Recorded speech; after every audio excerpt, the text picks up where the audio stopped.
Hello, welcome to another episode of Erasing Shame. My name is DJ Chuang, and I'm here with my co-host, Maylee Chang. How are you today? Pretty good. How about you? I'm doing well, and today we're going to tackle a pretty different topic because we call this episode Erasing Shame, but it's not something that we can totally erase. And we'll talk about how we came up with the name and some feedback we got recently about the name of the podcast, and a little pushback, but I think it's healthy for us.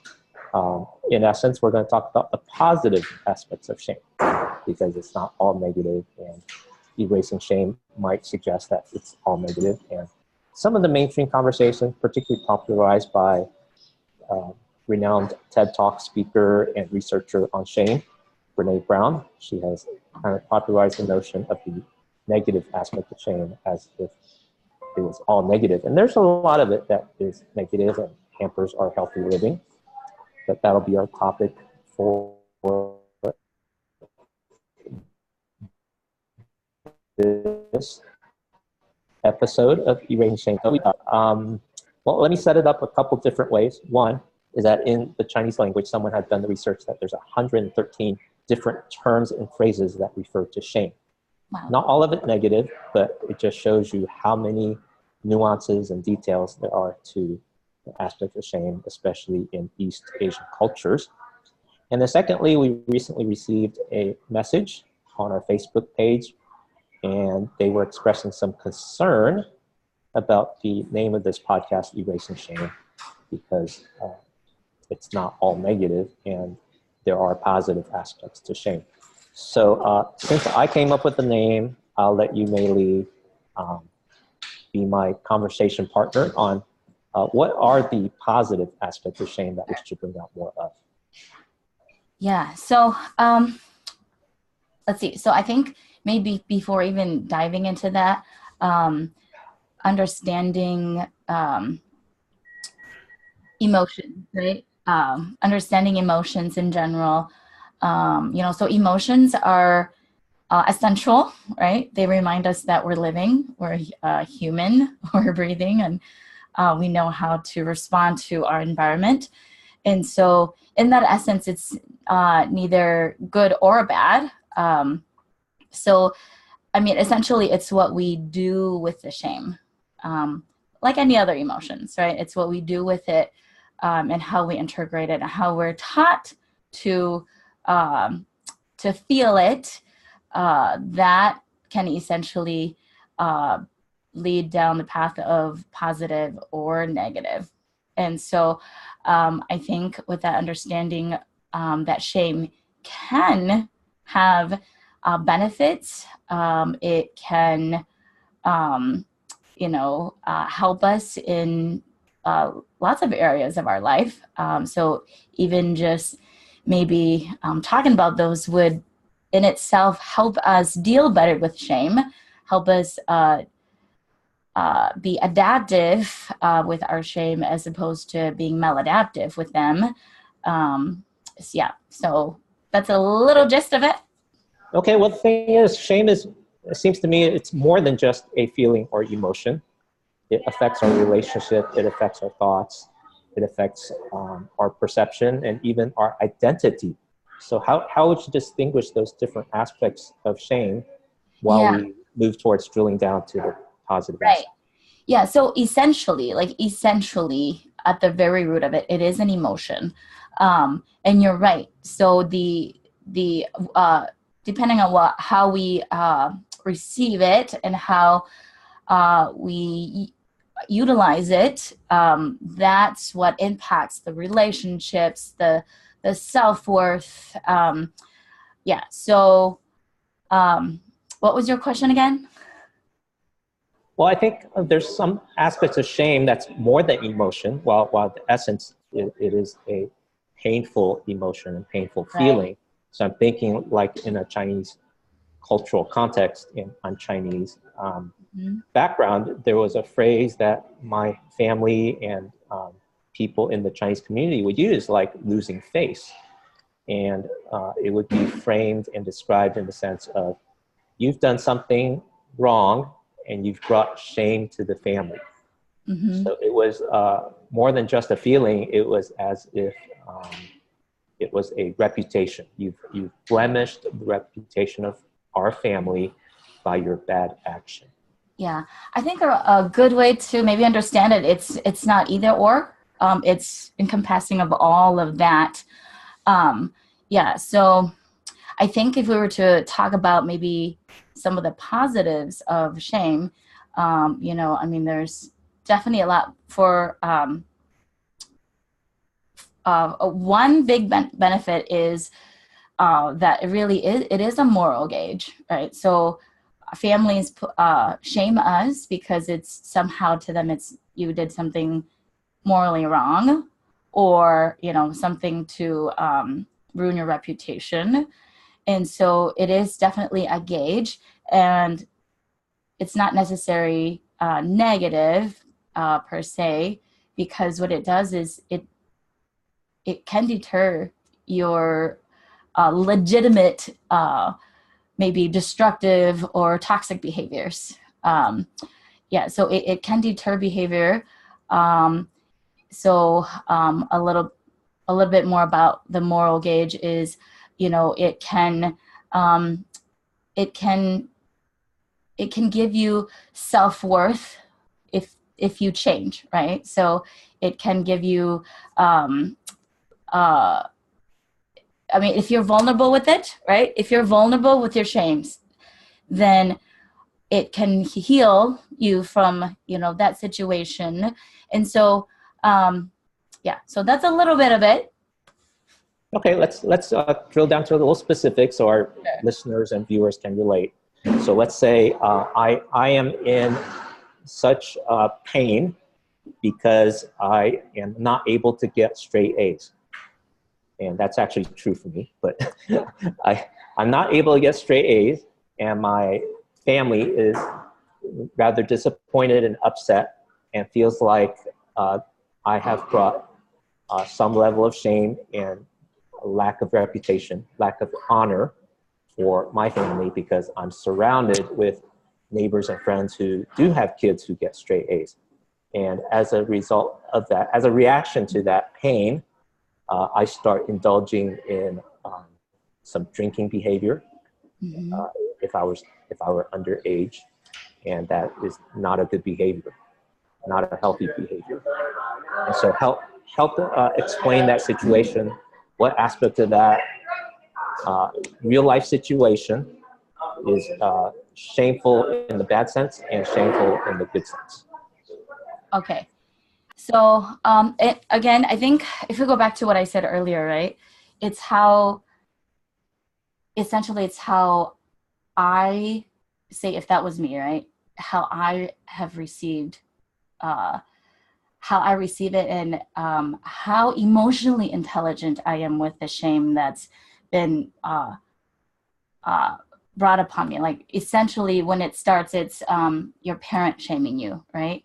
So then with that, it's really hard to deal with. And so I may not be emotionally intelligent in the way that I handle what comes at me. So I want to do it in a way that somehow I've been taught to, or somehow it immediately gives me an oasis, you know. So that would be, you know, the drinking, or that negative aspect. But if I knew how to handle my emotions in an intelligent way, if I understood shame, my own shame, I might not immediately go to my default of, okay, I'm just gonna go drink this off so that I feel better.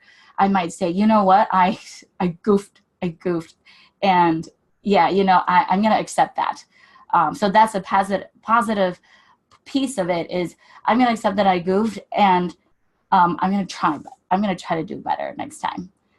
Or if parents, and it's complicated, right? It's complicated because if you have parents that have been throwing shame on you all your life, it's really hard to come out of the weight of the shame that they've given, however, I think with maturity, with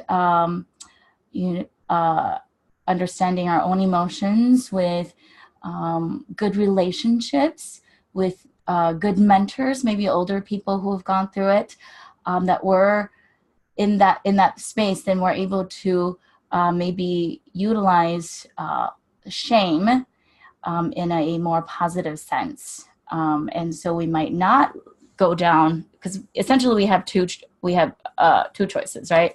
When shame comes at me, I could just get rid of it by quickly, doing drugs or being maladaptive, being angry, run away.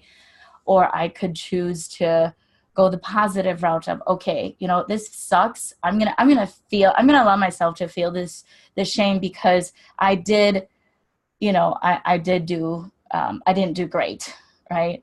But I'm not gonna sit in it and just fall in it.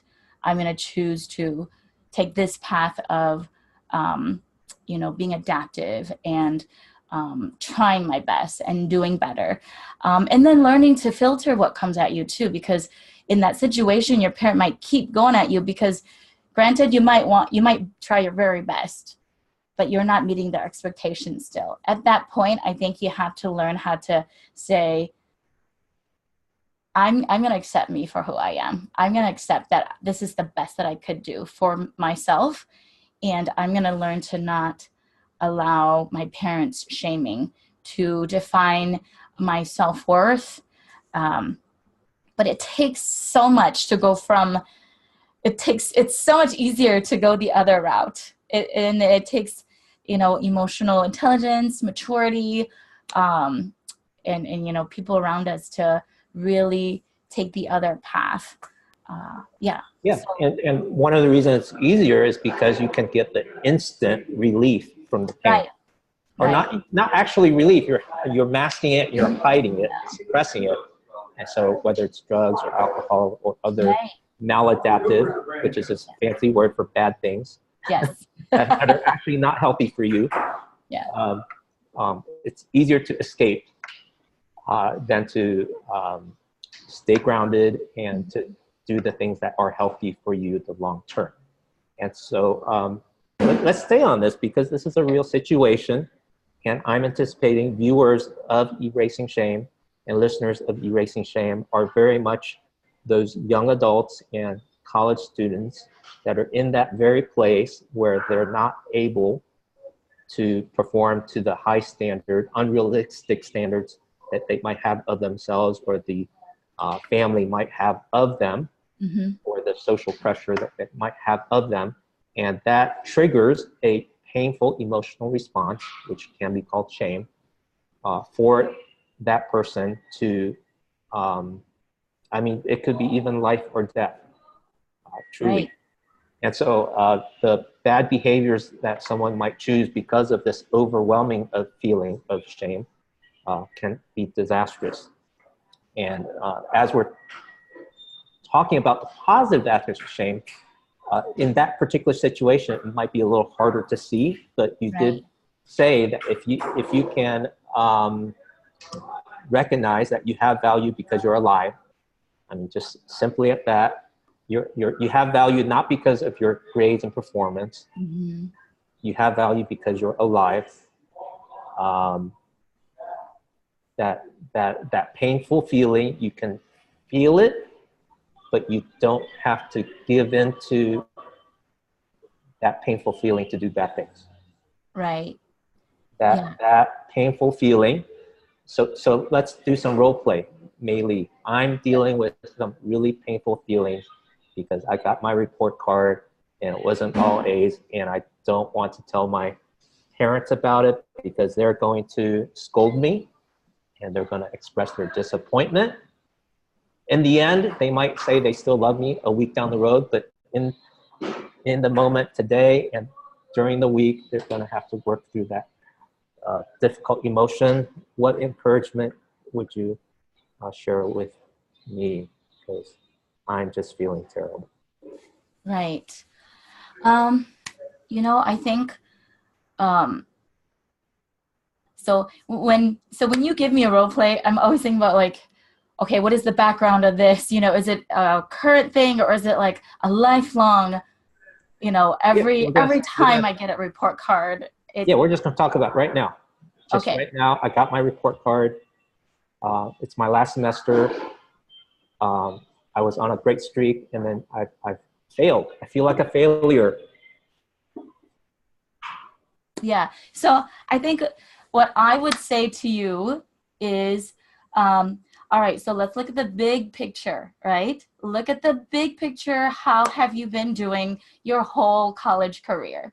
If you have been doing well, let's consider, let's put that, let's allow your self-worth to um, reflect what you have been doing so far and not this moment of this bad grade. Because I think what's easy for you to do is to kind of see what's in front of you and let that color the rest of you. But you have to remember that even if your parents are telling you, shame on you, how could you do this? I thought you were better than this. It's going to be easy to feel shameful and worthless, but you have to keep reminding yourself, okay, this is not normal. This is not me. I'm better than this. My self-worth, my identity is not wrapped up in this moment of this grade. So that's what I would tell you. Well, thank you for trying to encourage me. This isn't heading in the direction where we can unpack more of the positive aspects of shame. So help us get to that point. How can we see more of the positive aspects of shame? Right. Because it seems to me, if we were to quantify it, okay, if we have 100 experiences of shame, if you survey 100 people like they do on Family Feud, you survey 100 people about their experience of shame, and how many of those would be positive and how many would be negative, I think the negative aspects of, or negative experiences of shame would outnumber the positive numbers of shame. And we do want to say that there are those positive experiences of shame. Right. And you mentioned a few, like when you feel shame for bad behavior, like let's go ahead and call it out. Let's say murder or cheating or adultery or breaking the law from underage drinking or using illegal drugs. Those do prompt feelings of shame. And the positive aspect of that is it should prompt your conscience, both the guilt and the shame side, to say, okay, I'm going to stop doing that because it's not healthy for me. There are consequences, and I'm better than that. Anything else you would add to that? What else is positive? Yeah. So I think maybe going back to your role play scenario. So the negative of it would be sitting in it and saying, allowing your parents or other people to say, this is true of me, right? And so, so the positive of it would be, okay, well, this is definitely the situation, but I'm going to move from it. I'm going to not allow it to deter my actions in the next few days. Because I think if we allow it to impact us negatively, what we might want to do is just, you know what, they think I suck anyway. I'm not going to try. I'm not going to do anything anymore. So it might deter your actions for the next few days. But if you choose to not let it affect you in that way and see the positive aspect of, okay, they care about me. They just want me to do my best. And so I'm just going to try my best. That might be the positive side of that. And your question earlier of, what positives, do we see in the way that maybe somebody is destroying themselves, right? Are you saying that? there is no positive in that, you know? I mean, Well, the positive is that they would stop doing that. Because they're experiencing shame, the positive side of that shame is to prompt them to stop the bad behavior. right. Yeah. Okay, well, that's the So, for positive. example, Yeah. there's a TV show on one of these cable network things called Shameless, Mm-hmm. which connotes the idea that any behavior is justifiable because they're without shame. And for us, desiring to be morally upright, good citizens, we don't want to be shameless people. Right. And so we're trying to unpack that in this episode. What is positive about shame? So shame calls out those bad behaviors and should prompt us to good behavior. Right. We Yeah. can say. Yeah. So I think with that too, I think if we were to move from ourselves to other people, right, and to kind of see the positive of shame, I think allowing ourselves to understand ourselves and understand the shame, we might become more compassionate people towards, those who might be feeling shame. And if we're, say, somebody who never allows shame in our life, or allow ourselves to even think that we feel shame, then we aren't able to sit with others when they might feel shame. I think we might work too hard to not feel shame, and that turns, that might turn into the whole idea of image managing, saving face.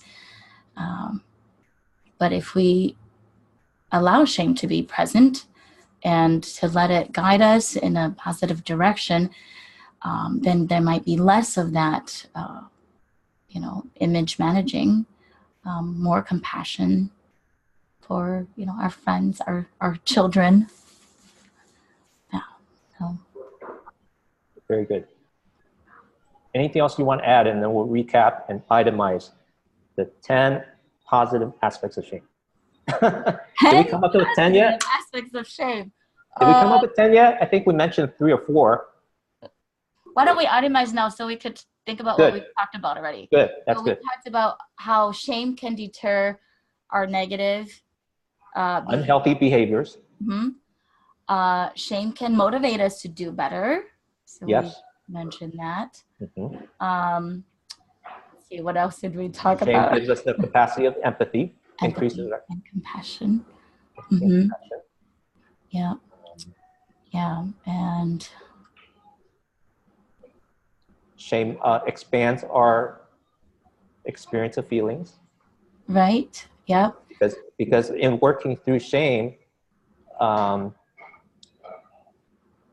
it prompts us and forces us to articulate painful feelings. Because if we don't articulate and don't talk about it, that's when those shame feelings fester and actually come out sideways and do harmful things. Yeah. Learning to talk about those pains is actually how you enter that process of erasing shame and moving towards healthy living. That's the whole premise of this show. Yeah. And so I think we kind of alluded to a little bit, but shame can help us be real with ourselves. I think like I mentioned a little bit about being vulnerable. Because sometimes I think it's hard to really face what's on the inside just because we don't like ourselves. We don't like what those pieces are. But when we're able to really face ourselves and become more real, then I think healing starts in that space. And also when we're able to be real with ourselves, then I think it gives us the ability and courage to be more vulnerable with others. And that in itself is the journey towards healing. So if we were to make that a point, it makes us more authentic. Yes, wonderful. To ourselves and to other people. Great. Yeah. So I think that's 5. yeah, that's 5. That's great. 5 is great. Yeah. So that can be the title of this episode, 5 positive aspects of shame. And people would click on that and they'll get to hear a lively conversation. Yeah. I love it. We define the episode as we go. Yeah. This is real. This is keeping it real. Yeah. And we don't edit this. We really want to show people how life can be lived in a genuine and healthy way without the pressures of perfectionism and the extra cost of high production. And it's too important of a topic to wait for the right perfect situation to start with. So thank you, Maylee, for joining me on this conversation.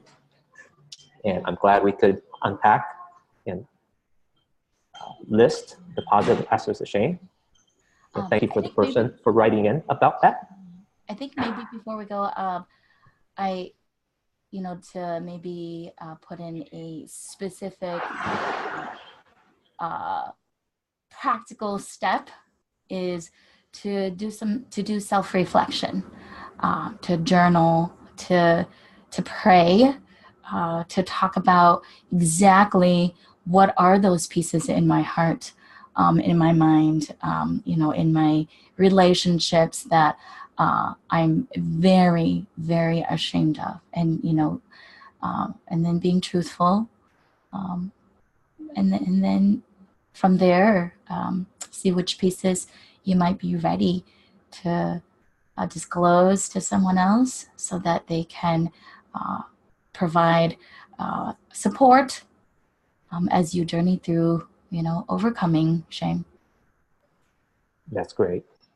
Journaling and doing some self-reflection to begin articulating those painful feelings privately in the safety of your diary or journal. And then the second step is actually quite the big opportunity and breakthrough. So what advice would you give for finding someone that's safe to share with? Because you don't want to share with anybody, everybody.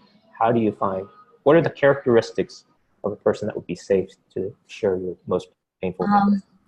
Well, I think the obvious one is, do you have a relationship with them?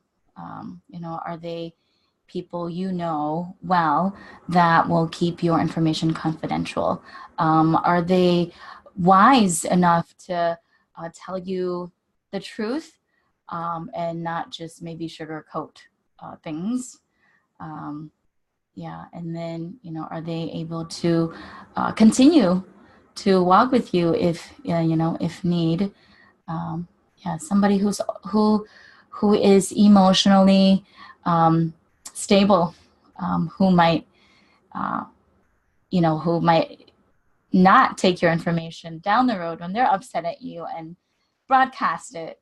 So those are a few to start out with. Very good. Thank you so much, Maylee. It's great to have this conversation with you. And that wraps up this episode. And we're still working on the tagline to have a nice little snappy closing statement. But for now, we'll see you next week. And have a great weekend, Maylee. We'll talk to you again. All right. Okay. Bye. Bye.